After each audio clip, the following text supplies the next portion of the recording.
there's obviously what oversight is up to and calling for them. There's this discharge petition. For people who are like just now tuning in and trying to wrap their heads around this, can you explain what you're calling for to be released and back home? Well, the investigation is not done. We need a full release of the Epstein files from the Department of Justice. They have released a batch of files, but we need the files in their entirety with the victims' names redacted. I'm calling for and demanding a congressional hearing to center the voices and the stories of the survivors. Yesterday's roundtable with some 6 very brave survivors that came forward was very powerful, and many of them said it was the first time they actually felt heard.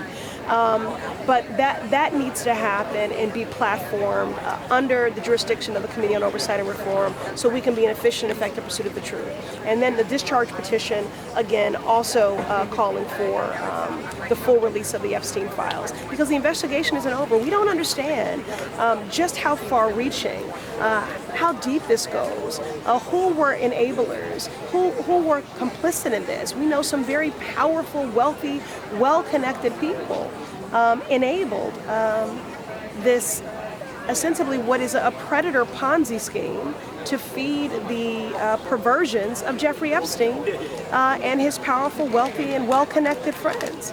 You know, one of the harrowing stories we heard yesterday was, from a young woman whose mother was battling cancer, and Jeffrey Epstein had ties to Mount Sinai, and threatened, if you want your mother to receive quality care, then you need to do whatever I ask of you. And this trauma never leaves you. Many of these girls, when they first started being groomed, were 13 years old. And then they went on to be raped and trafficked well into their teens or early 20s. They're now in their 30s and 40s and still wondering when they enter into an elevator with a man alone if they are safe. Afraid to leave their own children today for fear that some harm will come to them like what they experienced. Their bodies were violated, their minds manipulated, their dreams denied. One survivor said she had dreams of being a lawyer and being in the seat that we were seated in, not where she was seated.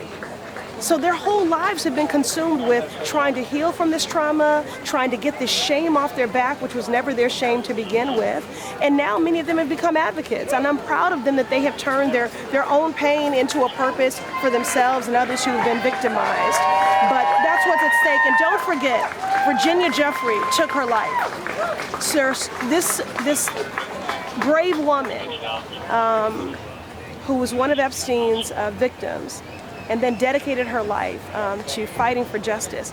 Because of institutional betrayals and failures and denials, all these many decades, she ultimately took her life. So when we say this is a matter of life and death, we're not being dramatic. We've already lost people. How quickly do you think this discharge petition